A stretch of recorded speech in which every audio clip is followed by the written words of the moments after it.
You're right, Shepard. They like bad news. We'll get to that in a second. First, to the president now linking climate change to terror attacks.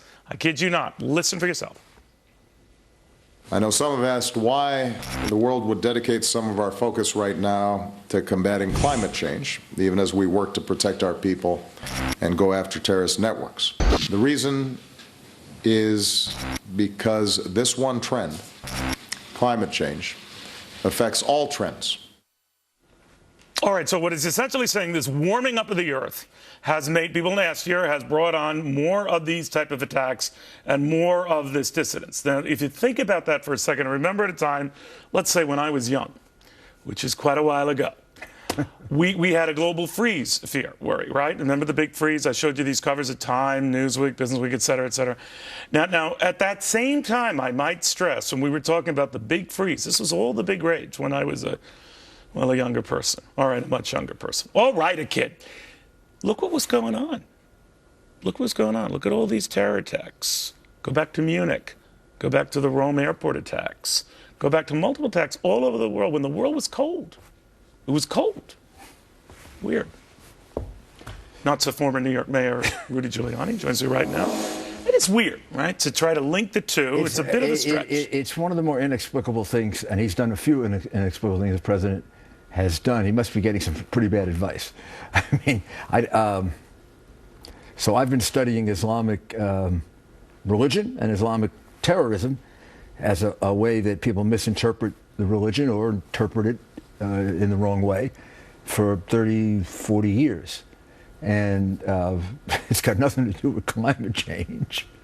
Then what do you think was the impetus? Did he feel guilty that they were going to this conference talking about this, the middle of this terror, and then trying to justify? Well, you'd have to go back to the 6th century if you wanted to attribute it to climate change. I mean, Muhammad. Well, you're old enough to go back. Muhammad was attacking villages in the 6th century. And, then what do you think he was up to? Let me ask you, because Mayor, when you were mayor of New York, demanding tribute if you didn't. Fair enough. Well, when you were mayor of New York, and there was going to be a big global conference. Let's say climate change. I would doubt you would hold a big conference, but nevertheless, whatever the issue is, it was all planned. There were terror attacks, what have you. You don't want to send a message to bad guys that that's off, or do you? Or do you reconfab and then say we're going to still do this, but we're going to add this? I think the honest answer is you do it on a case-by-case basis. Every case I was ever presented with, we went ahead. For example, the 2000 New Year's celebration. You know, for oh yeah.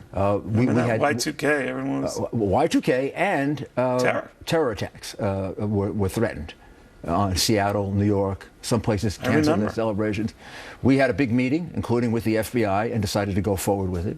We just doubled, tripled our security. After September 11, you might remember, I urged people to get back. I was asked, should we go forward? Should the Yankees come back and play? Should the Mets come back and play?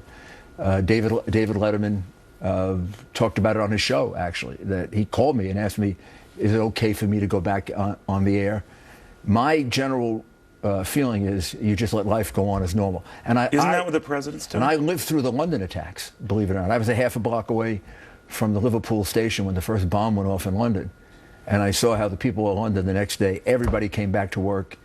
I believe it's a partial defense to terrorism, resiliency. Well, that's what the president and the French president are saying about this climate change. Yeah. I mean, look, I don't necessarily... So you might not be a big fan of this debate, but that you would still hold it. So where's the president wrong? Absolutely right. The president's wrong in linking somehow by fixing climate change. If he's going to fix it, he's going to fix terrorism.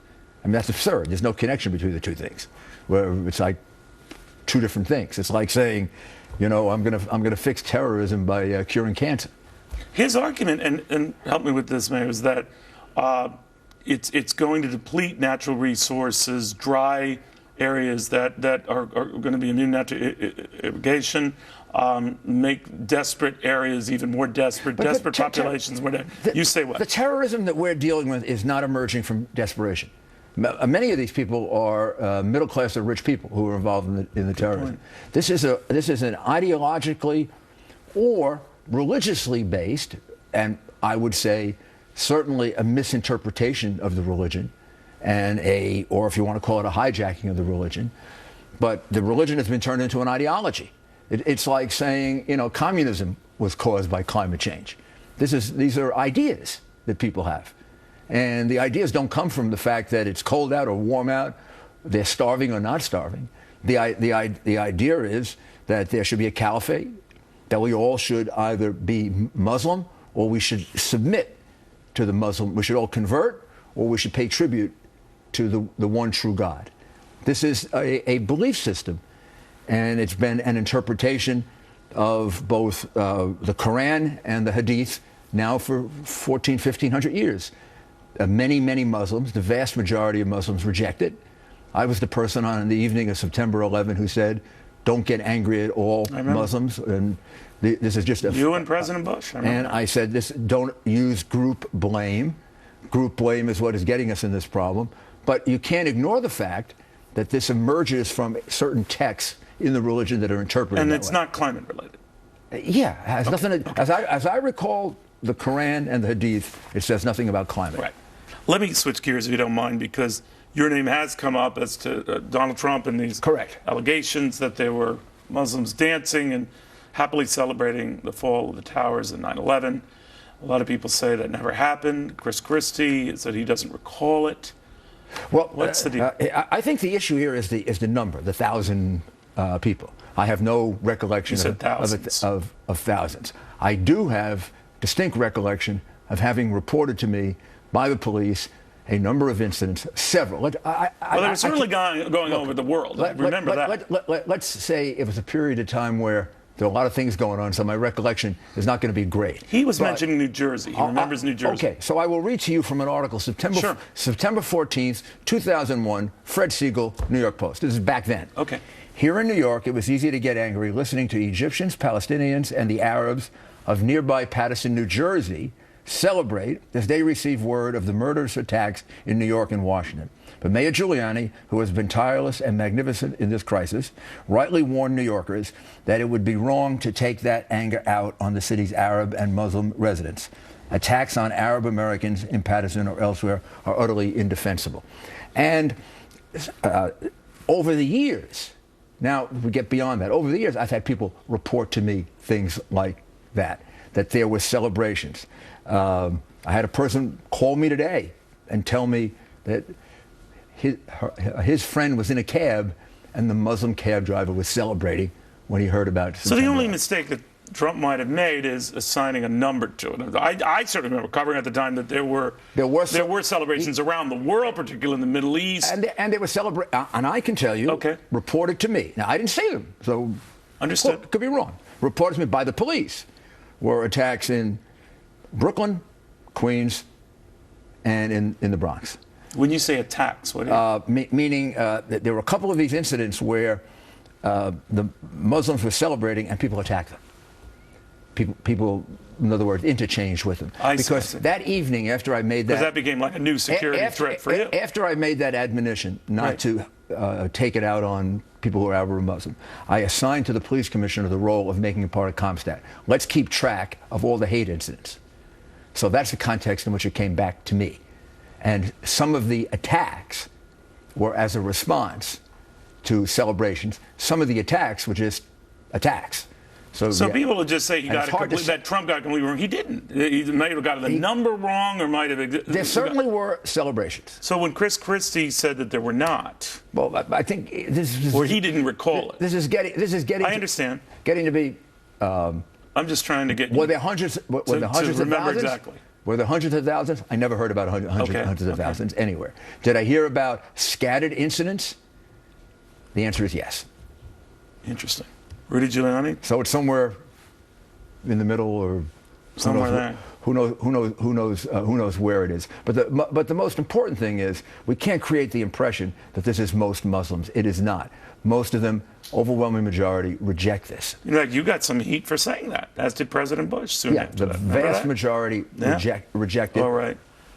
Mayor, always good seeing you. Thank you very much clarifying that.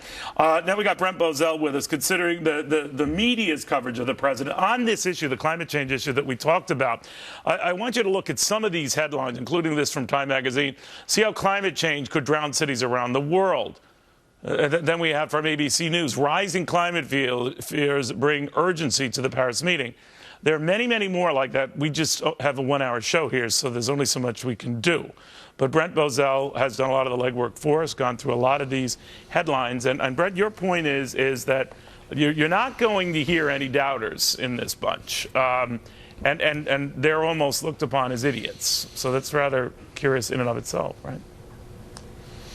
Well, you're seeing this new manifestation of the hard left in the American public conversation, where you are allowed to have a good discussion so long as it deals with only one side of the story. When you're discussing gay rights, you can't come up with an issue that is against gay rights because that just is not a civilized statement to make. It's the same thing with abortion rights. It is not a good thing to talk about that you shouldn't have abortion rights, because that is something that we just don't talk about. But the biggie has been for the longest time global warming, global cooling, climate change, whatever we want to call it this month. When that issue raises its head, it is a flat earth society where no one can dispute this, because that is the science, and nothing that you look at is in any way going to take away from that. That's what you're seeing as the underscoring thread of this Paris meeting going in, where the press and the participants are all marching lockstep with this belief that there's one story and only one story that is worth discussing, and it's coming out. You know, it's interesting, too. We talked about what you see in print. It's quite another to hear it and see it on broadcast TV. I want you to talk about this. I want to show this. This is from last night. There's never been anything like it. 150 world leaders under one roof in high-stakes talks targeting climate change. The president warns it will soon be too late to stop climate change. We find evidence in China's pollution emergency and in the melting Arctic. Apocalyptic vision that has world leaders vowing to reach a deal. Wow. I almost lost my appetite there. What do you think, Brent? Well, Scott Pelley on CBS saying that Obama told 151 heads of state and government that a deal to cut carbon emissions would be an act of defiance against terror. Now, I hear that, and all I can think of is in Syria, in Iraq, and what other country they are, they're bursting out laughing. They're going to fight us with cuts in carbon emissions. That's just what came out of there. How do you report these things without laughing? CNN's, the recent terror attacks are tragic, and many lives will never be the same because of them. They should not be minimized. But climate change is another form of terror, and it's one wreaking on ourselves. So now we're equating climate change with these horrific attacks in Paris. This is a left that's just stretching it and stretching it and stretching it. Okay, those are what radicals do. But for the national news media to be parroting this puts them lockstep with this crazy agenda. And no matter what you feel about climate change, and there are a lot of believers, that's fine. But to then start linking things that's at face value seems silly. Even when I told you when the Earth was a lot colder, we were worried about a global freeze. And we could have looked at terror incidents at the time and said that was all freeze-related. It's ridiculous. Brent, thank you. Go ahead, finish that thought. Neil, the problem is that there's science on both sides. It just hasn't been established science on either side. So there is still a debate. And you cannot say to one side, you can no longer participate in this debate. Yeah, get the science on both sides out there. Get the science back. Because I tell you, 30, 40 years ago, we were talking about a global freeze, and we would never see the sun again. So we just got to be consistent. But thank you very much, Brent. Always good seeing you.